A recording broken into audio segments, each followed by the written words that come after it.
that's the sort of thing I can fantasize about today and couldn't have done when I was a party leader.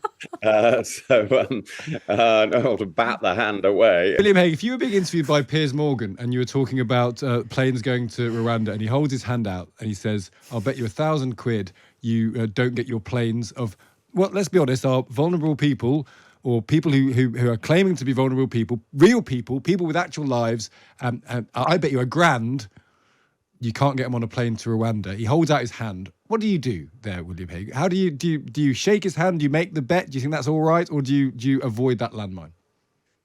It'd be really nice to do a judo move on him, wouldn't it, when he's holding out his hand? But however, that's the sort of thing I can fantasize about today and couldn't have done when I was a party leader. No, to bat the hand away. These things are difficult situations in any interview. I think Rishi Sunak there is showing he's really determined to do it, which he is, of course, and pretty confident about doing it.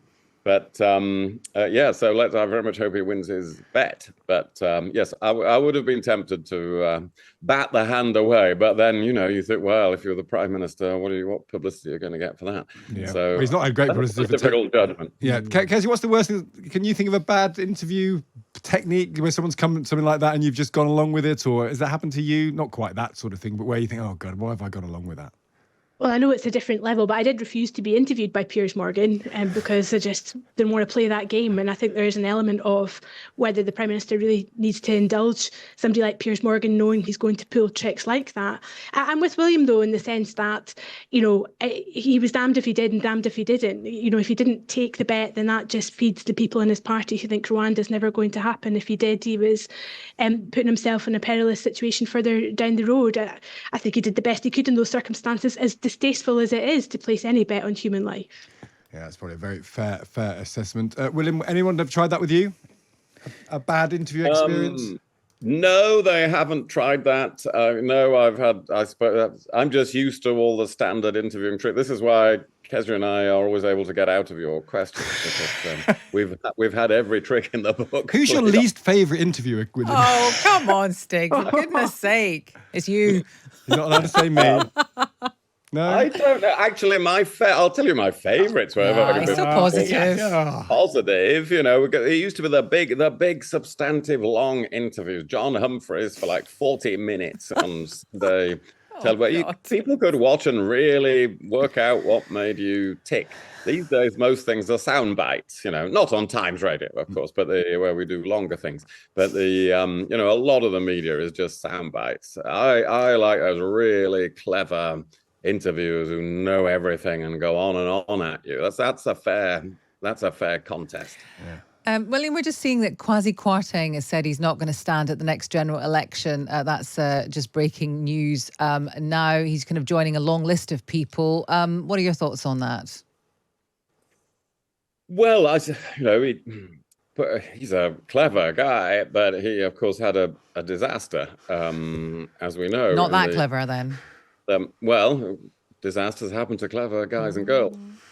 Sometimes they make misjudgments, even though they're clever. And so he'll always have that on his reputation. I suppose that might be a factor, and he's young enough to do other things. I don't know. I'm just hearing that now, so I don't know any personal factors behind it. But you always get a lot in any election, particularly when a party's been in power for a long time. You get a lot of MPs who stand down, who who don't want to take it anymore. And the good news is there's lots of people to take their place. In a way, the astonishing thing in politics at the moment is there are tons of younger people who want to get in there, and it might be no bad thing if a lot of them do get in there. Kezia, you left politics with a big P. How do you feel when you hear? Can you relate to what Quasi Kwarteng might be going through his head? Well, not entirely, because I didn't blow up the British economy. No. I wouldn't accuse you of that. I think the situation is slightly different. I mean, this is the guy who's, as William says, super clever, has made money before, will likely make money again, probably doesn't fancy a life on the backbenches of the Conservative Party, and is probably also acutely aware that he will be a target in this general election. There would be, or would have been, Labour posters saying these are the people that put your mortgage up by £200 a month, and by stepping away now, that perhaps neuters Labour's message on that to a degree. So it's a sensible move for him if he doesn't want to be in that firing line. But look, on a more positive note, I don't think being an MP or being a politician should be or is necessarily a job for life. Some people do that and do it very well. Ken Clarke's a great example of that. But I think it's also perfectly normal to come and do 10 years in politics and go and do something else. And we should encourage a culture and environment where that's more common. That's a very, very good point. I think Lisa makes the point that being clever is not the same as being politically savvy and good at the political game. Someone else says, Rishi has rode back on that bet this morning, safe in the knowledge that what the public really likes is someone who Welshes on a bet. We've talked a little bit about how this could be a none of the above election, which is kind of an opportunity, isn't it? Because then it means people aren't enthused massively in one direction or another, so someone can get you enthusiastic. One of the things you've been sharing with us this morning is there anything that Keir Starmer or Rishi Sunak can do to make you enthusiastic? Keir Starmer wants to win Times Radio listeners over. He's been pitching to you in an interview with our political editor, Kate McCann, today.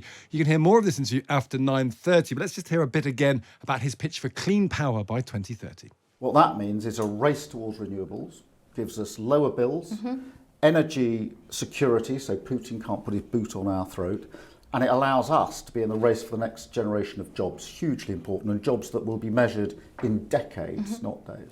In order to get there, we will need a number of things. We're going to have to get to grips with the tough decisions on planning, because planning gets in the way of that target. We're going to have a proper industrial strategy with our partners. We're going to have to deal with the grid, which is far too slow connecting up, and we're going to need investment. That's where the 28 billion comes in, that investment that's desperately needed for that mission.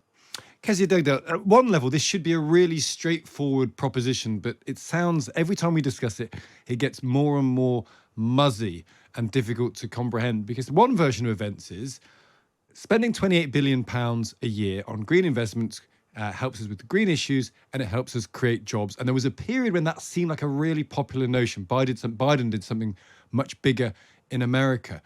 But is it a policy that is of a different age slightly? A lot seems to have changed. Cost of living, inflation, some of the impacts of the general energy crisis seems to make people more suspicious of this than they were perhaps when it was first thought of. I disagree with that. I think we're kind of predisposed now to looking for really simple answers to complex questions. And actually what Keir Starmer's doing here is levelling with us and saying this is what he wants to do. It's very ambitious. It's also going to be very difficult and depends on a number of other factors being met. That's the truth. He's literally asking us to rise to the occasion of the facts and appreciate it's not black and white. It's not as clear cut as yes and no as he would like it to be. And I think he's trusting us as an electorate to have enough intelligence to be able to accept that. And I'd much rather he said that than the other two options, which is either to abandon the policy altogether, or to say, 100% certainly I'm going to spend £28 billion on this, whatever happens. Those two other options have far less credibility than the route that he's taken, as difficult as it is. William, you're a pro-green, slightly left-wing Tory. Can you support what Keir Starmer's doing here? Because presumably at one level, this is about borrowing to invest, which is something that the country needs. We do need to get green energy. We do need to spend some money. We have to be careful about how we spend the money, not least because of the precariousness of the economy. Party political hat to one side, William. Is there not something in this policy that should be applauded? I definitely support investment in green energy, although I wouldn't be sure about having a state-owned company doing a lot of it, which is, I think, that's a big part of Keir Starmer's plans. And I'm also not sure the skills exist in the country to do the decarbonisation of the grid by 2030. So I think there are aspects of his plans on which people will be disappointed. But I also think it's still as clear as mud. He in the interview this morning on Times Radio, he said 28 billion was desperately needed. But he also said, in effect, they're not going to do it. Because it's going to be subject to the fiscal rules. So we're no further on, really, in knowing whether that really is what a Labour government intends to do. They're caught between saying 28 billion or not doing 28 billion. They've decided to say both and see if people spot that. That's the current situation. Kezia, we cannot let you go without asking you about, you are you come on here, you're former leader of Scottish Labour through and through, Kezia, and yet you voted for the SNP The European Parliament elections in 2019.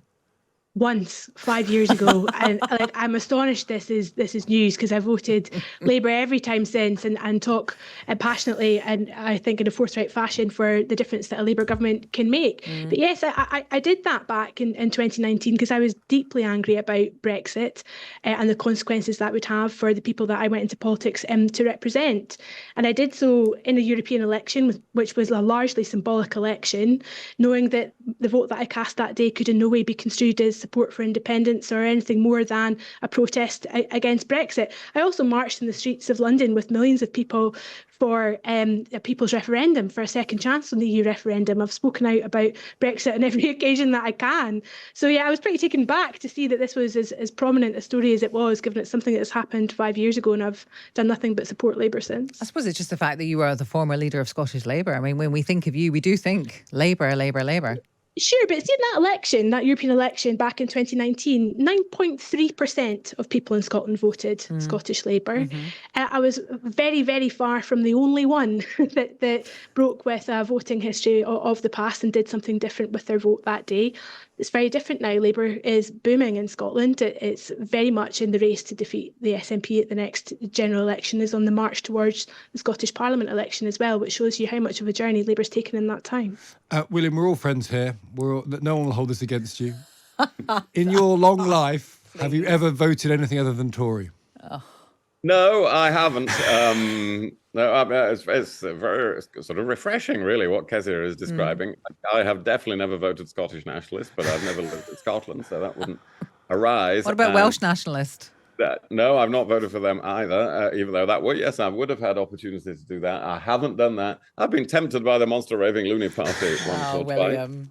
twice. No, I've always voted Conservative in every election in my adulthood. And that's, as we know, in your childhood as well, from famously. Well, I wasn't actually allowed to, like everybody else, I wasn't allowed to vote until I was 18. I did vote within a few weeks of being 18, the 1979 election, which Margaret Thatcher won and came into power. I was just a few weeks into being 18, and I voted Conservative then, and I have done ever since, except, of course, as a member of the House of Lords. Even though I'm on leave of absence from the House of Lords, I am still a member. I'm not currently allowed to vote in a general election.